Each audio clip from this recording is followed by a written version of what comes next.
எல்லோருக்கும் வணக்கம். இது உங்கள் study with Dharshini YouTube channel. நம்ம இந்த வீடியோவில் ஜூன் 1 மற்றும் 2 இந்த 2 தேதிகளுக்கான கரண்ட் அஃபேர்ஸ் பார்க்க போகிறோம். அதுக்கு முன்னாடி லாஸ்ட்டாக 31 மே கரண்ட் அஃபேர்ஸ் பார்த்துருப்போம் இல்லையா, அதோட ரிவிஷன் பார்த்துட்டு ஸ்டார்ட் பண்ணலாம். கவனிங்க, 31 May current affairs revision. First question, 2024 to 25 நிதியாண்டுக்கான நாட்டின் பொருளாதார வளர்ச்சி எத்தனை சதவீதமாக குறைந்துள்ளது? ஆன்சர் 6.5%. 2025 ஆண்டிற்கான தேசிய ஃப்ளாரன்ஸ் நைட்டிங்கேல் விருது பெற்ற தமிழக செவிலியர் யார்? Answer option B, K. Alamelu Mangaiyarkarasi. Spelling bee போட்டி 2025 சாம்பியன் பட்டம் வென்றவர் யார்? ஆன்சர் ஃபைசான் சாகி. தேசிய பாதுகாப்பு அகாதமியில் முதன்முறையாக எத்தனை பெண் அதிகாரிகள் பட்டம் பெற்றுள்ளனர்? Answer option C, 17. தங்க நகை கடன் பெறுபவர்களுக்கான புதிய வரைவு விதிமுறைகள் படி தங்க நகையின் மதிப்பில் எத்தனை சதவீதம் மட்டுமே கடனாக வழங்கப்படுகிறது? Answer option A, 75%. பிரதமரின் உள்ளக பயிற்சி திட்டம் எந்த ஆண்டு அறிமுகம் செய்யப்பட்டது? ஆன்சர் 2024 ஆண்டு. 2024 ஆண்டு. ஆசிய தடகள சாம்பியன்ஷிப் போட்டியில் 2 தங்கம் வென்றவர் யார்? Answer option A, Kulveer Singh. முதல்வரின் சிறு விளையாட்டு அரங்கங்கள் எத்தனை தொகுதிகளில் அமைக்கப்பட உள்ளது? ஆன்சர் 234 தொகுதிகள். உலக புகையிலை ஒழிப்பு தினம் எந்த நாளில் அனுசரிக்கப்படுகிறது? ஆன்சர் மே 31ஆம் தேதி. இந்தியாவின் நிலக்கரி இறக்குமதி 2024 to 25 நிதியாண்டில் %% குறைந்துள்ளது? ஆன்சர் 7.9%. சரி, இப்போ இன்றைக்கான கரண்ட் அஃபேர்ஸ் பார்க்கலாம். அதுக்கு முன்னாடி நாளைக்கு பார்த்தீங்கன்னா கரண்ட் அஃபேர்ஸ் லைவ் கிளாஸ் வந்து ஸ்டார்ட் பண்ணுறோம். அதுக்கான ஃபீஸ் எவ்வளோ அப்படின்னு கேட்டிங்கன்னா, அதில் லைவ் கிளாஸ் இருக்கும், ப்ளஸ் ரெக்கார்டட் வீடியோ உங்களுக்கு ப்ரொவைட் பண்ணுவோம். Monthly PDF current affairs PDF கொடுப்போம். அடுத்து டெஸ்ட் ப்ரொவைட் பண்ணுவோம். அந்த லைவ் கிளாஸ்க்கான நோட்ஸ் இருக்கும். இதில் இதுக்கான ஃபீஸ் வந்து 1200 ரூபி. இப்போ உங்களுக்கு மந்த்லி PDF வேணாம், மற்ற நாளும் உங்களுக்கு வேணும் அப்படின்னா 800 ரூபி மட்டும் பே பண்ணி நீங்கள் ஜாயின் பண்ணிக்கலாம். 1 இயர்க்கான லைவ் கிளாஸ், அதாவது லாஸ்ட் இயர் ஜூலை டு இந்த இயர் ஜூன் வரைக்கும் 1 இயர்க்கான கிளாஸ் இருக்கும். டிஸ்கிரிப்ஷனில் GPay, PhonePe, Paytm, YouPay number கொடுத்துருக்கோம். பே பண்ணிட்டு ஸ்க்ரீன்ஷாட் அனுப்புனீங்கன்னா உங்களை இந்த லைவ் கிளாஸில் ஆட் பண்ணிடுவோம். நெக்ஸ்ட் ஷெடியூல் கொடுத்துருவோம். ஷெடியூல் வைஸாக கிளாஸ் நடக்கும்.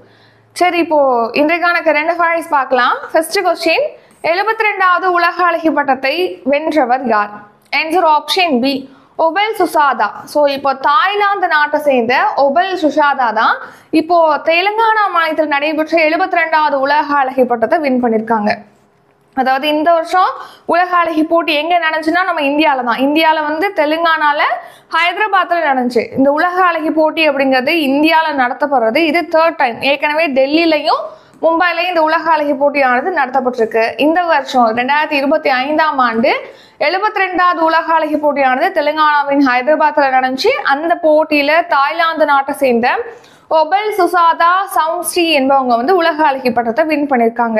ஸோ இதில் பல்வேறு நாடுகளை சேர்ந்த அழகி தானே இந்த போட்டியில் வந்து பங்கேற்பாங்க. அதில் நம்ம இந்தியா சார்பில் யார் பங்கேற்றிருக்காங்க அப்படின்னா நந்தினி குப்தா வந்து பங்கேற்றிருப்பாங்க. ஸோ அந்த போட்டியில் வந்து ஒபெல் சுசாதா சவுன்ஸ்ரீ என்பவங்க தான் இப்போ உலக அழகி பட்டத்தை வின் பண்ணியிருக்காங்க. ஸோ இந்த வருஷம் இந்த ஒபெல் சுசாதா, போன வருஷம் யார் வின் பண்ணாங்க உலக அழகி பட்டத்தை அப்படின்னா 71வது உலக அழகி பட்டத்தை கிறிஸ்டினா பிஸ்கோவா வின் பண்ணியிருக்காங்க. அதுக்கடுத்து பிரபஞ்ச அழகி, அதாவது மிஸ் யூனிவர்ஸ் பட்டத்தை வந்து 2024ஆம் ஆண்டுக்கான 73வது மிஸ் யூனிவர்ஸ் பட்டத்தை வந்து வின் பண்ணவங்க யார் அப்படின்னா விக்டோரியா கார்தில்விக். இரண்டாவது கேள்வி, ஆயுர்வேதம், யுனானி, சித்தா உள்ளிட்ட மருந்துகள் தொடர்பான தவறான விளம்பரங்கள் பற்றி புகார் அளிக்க தொடங்கப்பட்ட போர்ட்டல் எது? Answer Ayush Suraksha. Option D, Ayush Suraksha அப்படிங்கிற போர்ட்டலை தான் அறிமுகப்படுத்திருக்காங்க. எதுக்காக அப்படின்னா சித்த மருத்துவம், ஹோமியோபதி, அப்புறம் யுனானி, இந்த மாதிரி இயற்கை மருத்துவம், இந்த மாதிரியான மருத்துவங்கள் தொடர்பாக, அதோடைய மருந்துகள் தொடர்பாக தவறான விளம்பரங்கள் பண்றாங்க அப்படின்னா அதை பத்தி நம்ம புகார் அளிக்கிறதுக்காக இந்த ஆயுஷ் சுரக்ஷா அப்படிங்கிற போர்ட்டலை மத்திய இணை அமைச்சர், ஆயுஷ் நல அமைச்சகத்துடைய மத்திய இணை அமைச்சர் பிரதாப் ராவ் கன்பத்ராவ் ஜாதவ் என்பவர் வந்து தொடங்கி வச்சிருக்காங்க. ஸோ இந்த போர்ட்டல் எதுக்காக?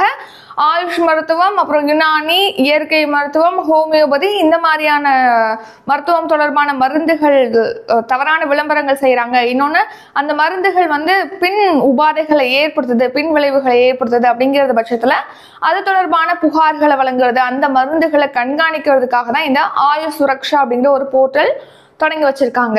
ஸோ ஆயுஷ் அமைச்சகம், ஆயுஷ் அப்படின்னா அதோட ஃபில் ஃபார்ம் என்ன? ஆயுர்வேதா, யோகா, இயற்கை மருத்துவம், யுனானி, சித்தா மற்றும் ஹோமியோபதி, அதை தான் நம்ம ஷார்ட்டா வந்து ஆயுஷ் அப்படின்னு சொல்றோம்.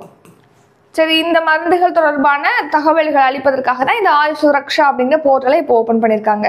இது தவிர்த்து ரீசெண்டாக பார்த்தீங்கன்னா நம்ம சிவிஜில் போர்ட்டல் பற்றி பார்த்துருப்போம். அதாவது தேர்தல் ஆணையத்தால் தொடங்கப்பட்ட ஒரு செயலி, சிவிஜில் செயலி தான்.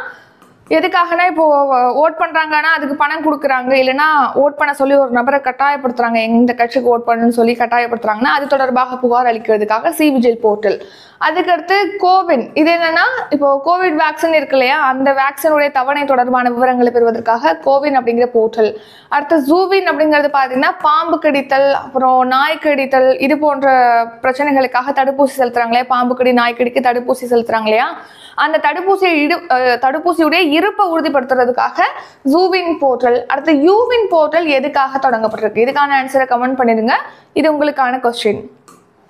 அடுத்த மூன்றாவது கேள்வி, பனிப்பாறைகள் பாதுகாப்பு குறித்த முதல் ஐநா மாநாடு எங்கு நடைபெற்றது? ஆன்சர் ஆப்ஷன் பி, துஷான்பே நகர். ஸோ இப்போ ரீசெண்டாக பார்த்தீங்கன்னா பனிப்பாறைகள் பாதுகாப்பு தொடர்பான ஐக்கிய நாடுகளுடைய முதல் மாநாடானது துஷான்பே நகர், அதாவது தஜிகிஸ்தான் நாட்டின் துஷான்பே நகரத்துல நடைபெற்றதுக்கு இந்த மாநாடு. எதுக்காக இந்த மாநாடு நடக்குது அப்படின்னா, இப்போ நம்மளுடைய நீர் பாதுகாப்பு, நீர் தேவை அதிகமாக இருக்குது. ஸோ அப்போ நீர் வளங்களை பாதுகாக்கிறது ரொம்ப முக்கியமாக இருக்குது. ஸோ நீர் பாதுகாப்பு, பனிப்பாறைகளுடைய முக்கியத்துவம், உலக அளவில் சுற்றுச்சூழல் சமநிலையை பராமரிக்கிறது குறித்து தான் இந்த மாநாடானது இப்போது தஜிகிஸ்தான் நாட்டின் துஷான்பே நகரத்தில் நடைபெற்றிருக்கு. இதுல பாத்தீங்கன்னா 80 ஐக்கிய நாடுகளின் உறுப்பு நாடுகளும் 70 சர்வதேச அமைப்புகளை சேர்ந்த 2500க்கும் மேற்பட்ட பிரதிநிதிகள் பங்கேற்றிருக்காங்க. நம்ம இந்தியா சார்பில் யார் பங்கேற்றிருக்காங்க அப்படின்னா மத்திய சுற்றுச்சூழல் இணை அமைச்சரான கீர்த்திவர்தன் சிங் அவர்கள் பங்கேற்றிருக்காங்க. இது இப்போ பனிப்பாறை மாநாடு பார்த்தோம். அதுக்கடுத்து பாத்தீங்கன்னா சிங்கப்பூர்ல ரீசெண்டா ஷாங்க்ரிலா பாதுகாப்பு மாநாடும் நடைபெற்றிருக்கு. நான்காவது கேள்வி, 2024-25 நிதியாண்டில் இந்தியாவின் பிளாஸ்டிக் ஏற்றுமதி %, வளர்ச்சி கண்டுள்ளது? ஆன்சர் 8%. ஸோ கடந்த நிதியாண்டில் பார்த்தீங்கன்னா நம்ம அந்த பிளாஸ்டிக் பொருட்கள் உற்பத்தி செஞ்சு அதை வெளிநாடுகளுக்கு ஏற்றுமதி செய்யறோம் இல்லையா, அது வந்து 8% வந்து இன்க்ரீஸ் ஆயிருக்குன்னு சொல்லியிருக்காங்க. அதோட நம்மளுடைய நாட்டுடைய பிளாஸ்டிக் ஏற்றுமதி கடந்த நிதியாண்டு 2024-25 நிதியாண்டுல $1250 கோடி அதிகரிச்சிருக்கு. ஸோ அதுக்கு முந்தைய நிதியாண்டோட ஒப்பிடும்போது கடந்த நிதியாண்டுல பிளாஸ்டிக் ஏற்றுமதியானது 8% வளர்ச்சி கண்டிருக்கு. நெக்ஸ்ட் ரீசன் நியூஸ், 2024-25 நிதியாண்டுல இந்தியாவுடைய மொத்த ஏற்றுமதி பாத்தீங்கன்னா 69.81 லட்சம் கோடியாக பதிவாயிருக்கு. தமிழ்நாட்டுடைய ஏற்றுமதி வந்து 52.07 பில்லியன் அமெரிக்க டாலராக பதிவாயிருக்கு. நெக்ஸ்ட் 2024-25 நிதியாண்டுக்கான நம்ம நாட்டுடைய பொருளாதார வளர்ச்சி 6.5% குறைஞ்சிருக்கு. நெக்ஸ்ட் பாத்தீங்கன்னா நம்ம இந்தியா வந்து இப்போ 4வது மிகப்பெரிய பொருளாதாரம் கொண்ட நாடாக உருவெடுத்திருக்கு, ஜப்பானை பின்னுக்கு தள்ளி. அடுத்த 5வது கேள்வி, இந்திய நகர்ப்புற திட்டங்களுக்கு 85,000 கோடி கடனை எந்த வங்கி வழங்குகிறது? ஆன்சர் ஆசிய வளர்ச்சி வங்கி. இப்போ நம்மளுடைய நகர்ப்புற உள்கட்டமைப்பை மேம்படுத்துறது, மெட்ரோ ரயில் திட்டங்களை இன்னும் விரிவாக்கம் செய்யறது, இது போன்றவற்றிற்காக, இந்த மாதிரியான நகர்ப்புற திட்டங்களுக்காக ஒரு 85,000 கோடியை வந்து கடனாக வழங்குவதாக ஆசிய வளர்ச்சி வங்கி பார்த்தீங்கன்னா அறிவிச்சிருக்காங்க.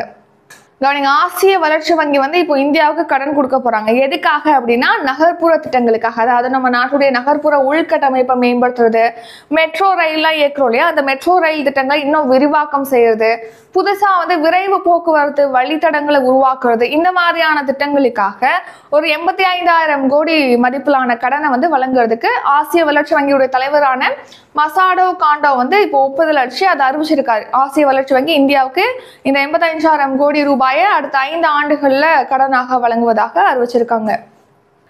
6வது கேள்வி, இந்தியாவின் மிகப்பெரிய முதலீட்டாளர்? Answer option C, Singapore. So நம்ம ரீசெண்டாகவே கரண்ட் அஃபேர்ஸ்ல பார்த்துருப்போம், கடந்த நிதியாண்டுல பார்த்தீங்கன்னா அதிகமான அந்நிய நேரடி முதலீடு செய்த நாடாக சிங்கப்பூர் தான் வந்து ஃபர்ஸ்ட் பிளேஸ்ல இருக்குன்னு சொல்லி. ஸோ அதன்படி இந்தியாவுடைய மிகப்பெரிய முதலீட்டாளர் யார் அப்படின்னா சிங்கப்பூர் தான். ஸோ கடந்த நிதியாண்டு பார்த்தீங்கன்னா சுமார் $1,500 கோடி வந்து அந்நிய நேரடி முதலீடு செஞ்சிருக்கு. அதாவது அந்நிய நேரடி முதல்னா வெளிநாடுகள் வந்து நம்ம நாட்டில் முதலீடு செய்யறதா நம்ம அந்நிய நேரடி முதலீடுன்னு சொல்றோம். கடந்த நிதியாண்டுல பார்த்தீங்கன்னா இந்தியாவில் சிங்கப்பூர் வந்து $1,500 கோடி அந்நிய நேரடி முதலீடு செஞ்சிருக்கு. ஸோ மொத்த அந்நிய நேரடி முதலீடுல சிங்கப்பூர் மட்டுமே 19% முதலீடு செஞ்சிருக்கு. ஸோ அதன்படி ஃபர்ஸ்ட் பிளேஸ்ல இருக்கு, முதலீட்டாளராக சிங்கப்பூர் ஃபர்ஸ்ட் பிளேஸ்ல இருக்கு. செகண்ட் பிளேஸ்ல எந்த நாடு இருக்குன்னா மொரீஷியஸ் இருக்கு.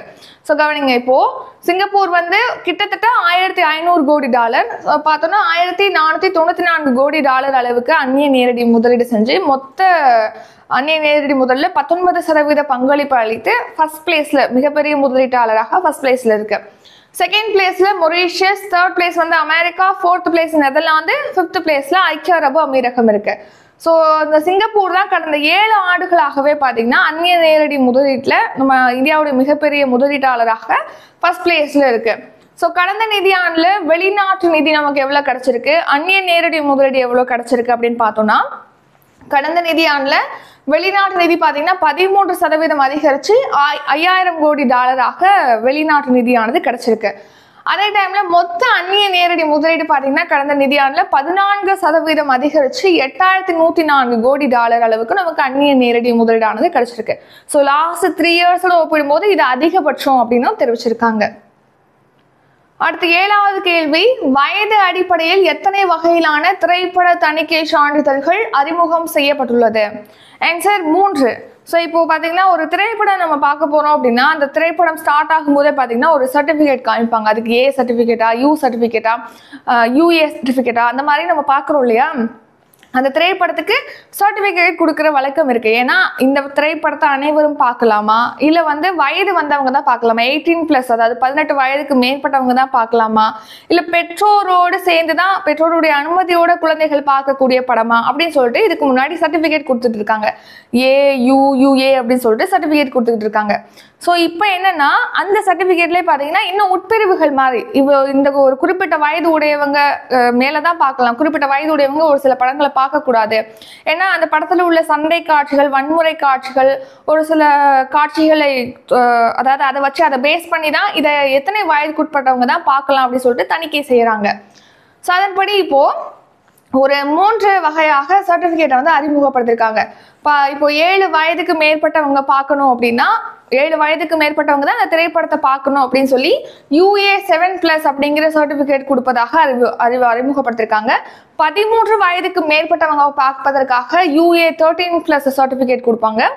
அடுத்து 16 வயதுக்கு மேற்பட்டவங்க பார்க்கக்கூடிய படங்களா இருக்கு அப்படின்னா UA16+ சர்டிஃபிகேட் அப்படின்னு சொல்லிட்டு இந்த 3 வகையான புதிய தணிக்கை சான்றிதழ்கள், திரைப்பட சான்றிதழ்களை மத்திய திரைப்பட தணிக்கை வாரியமானது அறிமுகப்படுத்திருக்கு. ஸோ இந்த சர்டிஃபிகேட்டை அறிமுகப்படுத்துறதுக்காக 1991ஆம் ஆண்டு விதிகள்ல மத்திய தகவல் மற்றும் ஒளிபரப்புத்துறை அமைச்சகமானது திருத்தம் மேற்கொண்டிருக்காங்க. ஸோ அதன்படிதான் இந்த 3 சர்டிஃபிகேட்டை இப்போ அறிமுகப்படுத்திருக்காங்க.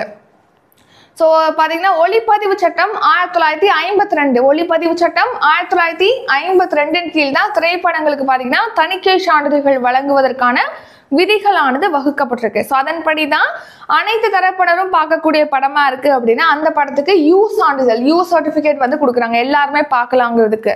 அடுத்து வயது வந்தவங்க, அதாவது 18 வயதுக்கு மேற்பட்டவங்க தான் இந்த படத்தை பார்க்கணும் அப்படிங்கிற மாதிரி இருந்துச்சுன்னா அதுக்கு ஏ சான்றிதழானது கொடுக்குறாங்க. அதே மாதிரி பெற்றோரோட அனுமதியோட குழந்தைகள் பார்க்கலாம், 12 வயதுக்குட்பட்ட குழந்தைகள் பெற்றோர் வழிகாட்டுதலோட திரைப்படங்களை பார்க்கலாம் அப்படிங்கிற மாதிரியான திரைப்படங்களுக்கு UA அப்படிங்கிற சர்டிஃபிகேட் வந்து கொடுக்குறாங்க. மருத்துவர்கள், விஞ்ஞானிகள் மட்டும்தான் பார்க்கக்கூடிய ஒரு சிறப்பு பிரிவினர் மட்டும்தான் பார்க்கணுங்கிற மாதிரியான திரைப்படங்களுக்கு எஸ் அப்படிங்கிற சர்டிஃபிகேட் வந்து கொடுக்குறாங்க. இப்போ இதுல தான் மாற்றம் செய்யும் வகையில இப்போ அந்த ஒரு குறிப்பிட்ட வயதுடையவங்க பார்க்கும் வகையில இப்போ 3 புதிய வகையிலான சர்டிபிகேட் வந்து அறிமுகப்படுத்திருக்காங்க.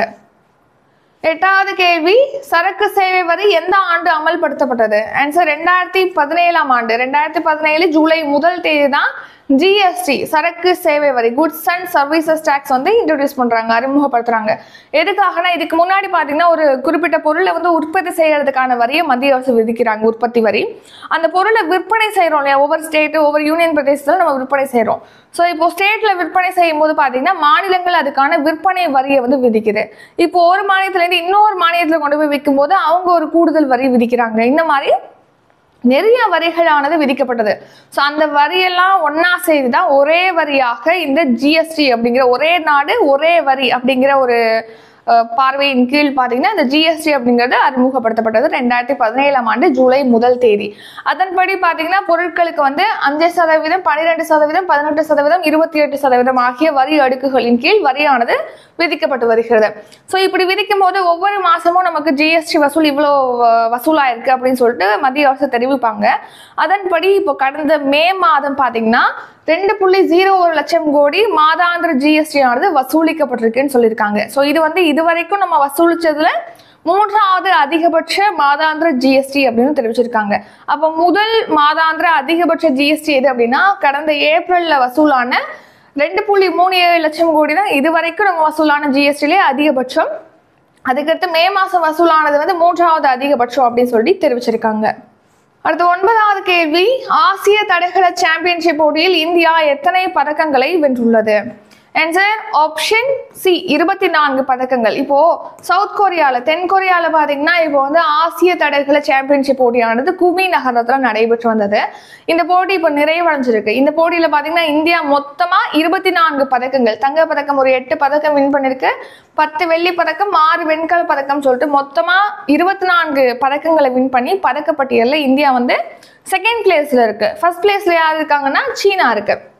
ஸோ இந்த போட்டியோடைய இறுதி நாளில் பார்த்தீங்கன்னா நம்ம இந்திய வீரர் வந்து தேசிய சாதனையை வந்து படைச்சிருக்காரு. புதிய தேசிய சாதனை, அதாவது ஆடவருக்கான 200 மீட்டர் ஓட்டத்தில் ஒடிசாவை சேர்ந்த அனிமேஷ் குஜூர் என்பவர் பார்த்தீங்கன்னா 20.32 வினாடிகளில் இலக்கை எட்டி வெண்கல பதக்கம் வின் பண்ணியிருக்காரு. ஸோ இவர் 20.32 வினாடிகளில் இலக்கை அடைந்ததன் மூலமாக புதிய தேசிய சாதனையை இவர் படைச்சிருக்காரு. இப்போ அடுத்த 10வது கேள்வி, மகாராணி அகில்யாபாய் ஹோல்கர் கீழ்கண்ட எந்த மாநிலத்தின் மால்வா பகுதியில் ஆட்சி செய்தார்? சார் மத்திய பிரதேசம். ஸோ மத்திய பிரதேச மாநிலத்தின் மால்வா பகுதியில் ஆட்சி செஞ்சவங்க தான் இந்த மகாராணி அகில்யாபாய் ஹோல்கர் என்பவங்க. இவங்களுடைய 300வது பிறந்த தினமானது இப்போ மே 31ஆம் தேதி செலிப்ரேட் பண்ணியிருக்காங்க. ஸோ அவங்களுடைய பிறந்த தினத்தை ஒட்டி பார்த்தீங்கன்னா போபால்ல மகளிர் அதிகாரமளித்தல் மாநாடானது நடைபெற்றது. அந்த மாநாட்டில் பிரதமர் மோடி அவர்கள் பங்கேற்று பேசிய போது என்னென்ன முக்கியமான விஷயங்கள்லாம் சொல்லியிருக்காங்கன்னு பார்க்கலாம். அதுக்கு முன்னாடி இந்த அகில்யாபாய் ஹோல்கர் என்பவங்க பார்த்தீங்கன்னா மத்திய பிரதேச மாநிலத்தில் மால்வா பகுதியில் ஆட்சி புரிஞ்சிருக்காங்க 18வது நூற்றாண்டுல. இவங்களுடைய 300வது பிறந்த தினம் கொண்டாடப்படுகிறது. இவங்க எப்ப பிறந்தாங்க அப்படின்னா 1725 மே 31ஆம் தேதி. அதே மாதிரி 1971 ஆகஸ்ட் மாதம் 13ஆம் தேதி வந்து காலமா இருக்காங்க. ஸோ இந்த இவங்களுடைய பிறந்த நாளை ஒட்டி தான் இந்த ஒரு மகளிர் அதிகாரமளித்தல் மாநாடானது போபால்ல நடைபெற்றது. அதுல பேசிய போது பிரதமர் மோடி அவர்கள் பாத்தீங்கன்னா இப்போ பிரதமரின் ஆவாஸ் திட்டத்தின் கீழ் நாடு முழுக்க 4 கோடி வீடுகள் ஏழைகளுக்கு கட்டித்தரப்பட்டிருக்கு. அதுல பெரும்பாலான வீடுகள் வந்து பெண்களுடைய பேர்லயே வந்து பெண்கள் தான் உரிமையாளர்களா இருக்காங்க அப்படின்னு சொல்லி தெரிவிச்சிருக்காங்க. ஆவாஸ் யோஜனா 2015 ஸ்டார்ட் பண்ணிருப்பாங்க. ஜன்தன் வங்கி கணக்குகள், ஸோ அனைவருக்குமே வந்து ஒரு அக்கௌண்ட் இருக்கணும் அப்படிங்கிறதுக்காக ஜன்தன் வங்கி கணக்கு திட்டம் தொடங்கப்பட்டது. இதுல பெரும்பாலான கணக்குகள் பெண்களுடைய பெயர்ல தொடங்கப்பட்டிருக்குன்னு சொல்லியிருக்காங்க. முத்ரா திட்டம், இது பாத்தீங்கன்னா சிறு தொழில்களை ஊக்குவிக்கிறதுக்காக கடன் வழங்கணுங்கிறதுக்காக முத்ரா ஸ்கீம் லான்ச் பண்ணிருப்பாங்க. இந்த ஸ்கீம்ல 75% பயனாளிகள் வந்து பெண்கள் தான் அப்படின்னு சொல்லி தெரிவிச்சிருக்காங்க. நாடு முழுக்க 10 கோடிக்கும் மேற்பட்ட பெண்கள் பாத்தீங்கன்னா மகளிர் சுய உதவி குழுக்கள்ல வந்து அங்கம் வகிக்கிறாங்க. அவங்களுக்காக லட்சாதிபதி பெண்கள் திட்டமானது செயல்படுத்தப்படுது. ஸோ அந்த திட்டத்தின் கீழ் பாத்தீங்கன்னா ஒரு 3 கோடி சுய உதவி குழுக்களை சேர்ந்த பெண்களை வந்து லட்சாதிபதிகளாக மாற்றணும். ஒரு வருஷத்துக்கு 1 லட்சத்துக்கும் மேல சம்பாதிக்கிற வகையில அவங்களை மாற்றணுங்கிறதுக்காக லட்சாதிபதி பெண்கள் திட்டமானது செயல்படுத்தப்படுது. ட்ரோன் சக்தி திட்டம், ஸோ தொழில்நுட்பத்துல பெண்களுடைய பங்களிப்பை அதிகப்படுத்தும் வகையில ட்ரோன்களை இயக்குவதற்கான பயிற்சியை வழங்குறது, அதுக்கான ட்ரோன்களை பெறுவதற்கான நிதியை வழங்குறது, இது போன்றவற்றிற்காக ட்ரோன் சகோதரிகள் திட்டமானது செயல்படுத்தப்படுது. அடுத்து விண்வெளித்துறையிலுமே பெண்களுடைய பங்களிப்பு அதிகரிச்சுட்டு வருது. லாஸ்டா சந்திராயன் 3 மிஷன்ல பாத்தீங்கன்னா 100க்கும் மேற்பட்ட பெண் விஞ்ஞானிகள் பொறியாளர்கள் வந்து அதுல பங்களிச்சிருப்பாங்க. அடுத்து மகளிர் இடஒதுக்கீடு சட்டமானது 2023ஆம் ஆண்டு இயற்றப்பட்டது. இந்த சட்டத்தின் கீழ் பாத்தீங்கன்னா சட்டப்பேரவை மற்றும் மக்களவையில பெண்களுக்கு 33% இடஒதுக்கீடானது வழங்கும் வகையில தான் இந்த சட்டம் இயற்றப்பட்டிருக்கு. இது 2029ஆம் ஆண்டு அமலுக்கு வரும் இந்த சட்டம் அப்படின்னு தெரிவிச்சிருக்காங்க. அடுத்து ஷார்ட் நியூஸ். ஸோ சென்ட்ரல் மெட்ரோல பார்த்தீங்கன்னா 1.85 கோடியில் புத்தாக்க பூங்காவானது இப்போ அமைக்கப்படுது. ஸோ தமிழ்நாடு பாடநூல் மற்றும் கல்வியியல் பணிகள் கழகம் சார்பில் தான் இந்த பூங்கா அமைக்கப்படுது. அடுத்த பிற நாடுகள்லேருந்து நம்ம இறக்குமதி செய்கிறோம் இல்லையா இரும்பு, அதாவது நம்ம இல்லை அமெரிக்கா இறக்குமதி செய்கிறாங்களா இரும்பு, அந்த இரும்புக்கு பார்த்தீங்கன்னா ஏற்கனவே 25% வந்து கூடுதலாக இறக்குமதி வரி விதிக்கப்படுது. இப்போ அதில் இன்னும் 25% வந்து 2 மடங்கு ஆக்குறாங்க. ஸோ 50% கூடுதல் வரியானது விதிப்பதாக அமெரிக்க அதிபர் டொனால்ட் ட்ரம்ப் வந்து தெரிவிச்சிருக்காரு. அடுத்து ஐரோப்பிய கண்டத்தில் பார்த்தீங்கன்னா கால்பந்து போட்டி, ஐரோப்பிய கண்டத்தில் நடைபெறக்கூடிய முக்கியமான ஒரு கால்பந்து போட்டி தான் சாம்பியன்ஸ் லீக் அப்படிங்கிறது. அதில் பாரிஸ் செயின்ட் ஜெர்மைன் அப்படிங்கிற ஒரு கால்பந்து அணி பார்த்தீங்கன்னா முதன்முறையாக சாம்பியனாக இருக்காங்க. அடுத்து நாச்சிமுத்து கோப்பைக்கான 58வது ஆடவர் கூடைப்பந்து போட்டியில் பார்த்தீங்கன்னா இந்தியன் வங்கி அணியும், CRI கோப்பைக்கான 22வது மகளிர் கூடைப்பந்து போட்டியில் கேரள மின்வாரிய அணியும் சாம்பியனாக இருக்காங்க. அடுத்து இந்தியாவின் மொத்த சமையல் எண்ணெய் தேவையில நம்ம 50% வெளிநாடுகள்லேருந்து இறக்குமதியை நம்பி தான் நம்ம இருக்கிறோம் அப்படின்னு சொல்லி தெரிவிச்சிருக்காங்க. அடுத்து கல்வி நிறுவனங்களை பார்த்தீங்கன்னா சுற்றி ஒரு 100 மீட்டர் தொலைவுக்கு புகைப்பிடிப்பதற்கான கடைகள் அமைக்கக்கூடாது, புகையிலை பயன்பாடு இல்லாத பகுதி அப்படிங்கிறத குறிக்கிறதுக்காக. இப்போ என்ன புகையிலை ஒழிப்பு தினமானது இப்போ ரீசெண்டாக செலிப்ரேட் பண்ணோம் இல்லையா, மே 31ஆம் தேதி. ஸோ அதை விட்டு பார்த்தீங்கன்னா நம்ம தமிழ்நாடு பொது சுகாதார நிறுவனம் வந்து கல்வி நிறுவனங்களை சுற்றி ஒரு 100 மீட்டர் தொலைவில் புகையிலை பயன்பாடு இருக்கக்கூடாது, இல்லாத பகுதி அப்படிங்கிறத உறுதிப்படுத்தும் வகையில் அங்கே எல்லோ கலரில் சாலைகளில் பார்த்தீங்கன்னா கோடுகள் வரையப்படுவதாக தெரிவிச்சிருக்காங்க. அடுத்து 80% பள்ளிகள்லையும் 87% கல்லூரிகள்லையும் புகையிலை இல்லாத கல்வி வளாகங்களாக அறிவிச்சிருக்காங்க. தமிழ்நாட்டில் பார்த்தீங்கன்னா இந்த வருஷம் கோடை கால மழை வந்து இயல்பை விட 97% அதிகமாக பெய்திருக்குன்னு சொல்லி தெரிவிச்சிருக்காங்க. ஆபரேஷன் சிந்தூர் நடவடிக்கையில பார்த்தீங்கன்னா ஜம்மு சர்வதேச எல்லையில பாகிஸ்தானுக்கு எதிரான துணிச்சலான நடவடிக்கையை பாராட்டும் வகையில உதவி கமாண்டன்ட் எல்லை பாதுகாப்பு படை உதவி கமாண்டரான நேஹா பண்டாரி அவர்களுக்கு பார்த்தீங்கன்னா ராணுவ தலைமை தளபதி உபேந்திர திவேதி அவர்கள் பாராட்டு கிடைத்த வழங்கியிருக்காங்க. நெக்ஸ்ட் ரிவிஷன் பார்க்கலாம். ஸோ ரிவிஷன் பார்க்கறதுக்கு முன்னாடி நாளைக்கு பார்த்தீங்கன்னா ஜூன் 3ஆம் தேதி வந்து CA லைவ் கிளாஸ் ஸ்டார்ட் ஆகுது. ஃபீஸ் வந்து 2ஆக பிரிச்சிருக்கோம், 1200, 800 சொல்லிட்டு. மந்த்லி PDF-ஓட live class recorded video notes இதெல்லாம் வேணும் அப்படின்னா 1200. மந்த்லி PDF இல்லை உங்களுக்கு லைவ் கிளாஸ் ரெக்கார்டட் வீடியோ அப்புறம் உங்களுக்கு டெஸ்ட்டு ப்ளஸ் நோட்ஸ் இது வேணும் அப்படின்னா 800 ரூபி பே பண்ணி ஜாயின் பண்ணிக்கலாம். அடுத்து ஜூன் 4ஆம் தேதி பார்த்தீங்கன்னா GK டெஸ்ட் பேட்ச் வந்து ஸ்டார்ட் பண்ணுறோம். History, polity, economy, geography, science இதெல்லாமே கவர் ஆகிற வகையில் யூனிட் 1 to 6 வரைக்கும் கவர் ஆகும். ஃபீஸ் வந்து 500 ரூபி. ஸோ அடுத்து கரண்ட் அஃபேர்ஸ் சப்ஸ்கிரிப்ஷன் ஸ்டார்ட் பண்ணுறோம். கரண்ட் அஃபேர்ஸ் டெஸ்ட் பேட்ச் வந்து ஸ்டார்ட் ஆகுது. இதை பற்றி டீட்டெயிலாக டிஸ்கிரிப்ஷனில் இருக்குது, செக் பண்ணி பார்த்துக்கோங்க. இப்போ ஒரு விஷயம் பார்க்கலாம். ஃபர்ஸ்ட் கொஸ்டின், 72வது உலக அழகி பட்டத்தை வென்றவர் யார்? Answer option B ஒபெல் சுசாதா. இரண்டாவது கேள்வி, ஆயுர்வேதம், யுனானி, சித்தா உள்ளிட்ட மருந்துகள் தொடர்பான தவறான விளம்பரங்கள் பற்றி புகார் அளிக்க தொடங்கப்பட்ட போர்ட்டல் எது? ஆன்சர் ஆயுஷ் சுரக்ஷா. பனிப்பாறைகள் பாதுகாப்பு குறித்த முதல் ஐநா மாநாடு எங்கு நடைபெற்றது? ஆன்சர் துஷான்பே நகர். 2024-25 நிதியாண்டில் இந்தியாவின் பிளாஸ்டிக் ஏற்றுமதி %, வளர்ச்சி கண்டுள்ளது? Answer option D 8%. இந்திய நகர்ப்புற திட்டங்களுக்கு 85,000 கோடி கடனை எந்த வங்கி வழங்குகிறது? ஆன்சர் ஆசிய வளர்ச்சி வங்கி. இந்தியாவின் மிகப்பெரிய முதலீட்டாளர்? Answer option C Singapore. வயது அடிப்படையில் எத்தனை வகையிலான திரைப்பட தணிக்கை சான்றிதழ்கள் அறிமுகம் செய்யப்பட்டுள்ளது? Answer option C 3. சரக்கு மற்றும் சேவை வரி எந்த ஆண்டு அமல்படுத்தப்பட்டது? ஆன்சர் ஆப்ஷன் C 2017ஆம் ஆண்டு. ஆசிய தடகள சாம்பியன்ஷிப் போட்டியில் இந்தியா எத்தனை பதக்கங்களை வென்றுள்ளது? ஆன்சர் 24 பதக்கங்கள். மகாராணி அகல்யாபாய் ஹோல்கர் கீழ்கண்ட எந்த மாநிலத்தின் மால்வா பகுதியில் ஆட்சி செய்தார்? ஆன்சர் ஆப்ஷன் C மத்திய பிரதேசம். இத்துடன் இன்றைக்கான கரண்ட் அஃபேர்ஸ் வீடியோ நிறைவடைகிறது. இந்த வீடியோ உங்களுக்கு பிடிச்சிருந்தா லைக் பண்ணுங்க, ஷேர் பண்ணுங்க. நம்ம சேனலை நீங்க இன்னும் சப்ஸ்கிரைப் பண்ணலன்னா மறக்காம சப்ஸ்கிரைப் பண்ணிக்கோங்க. நன்றி, வணக்கம்.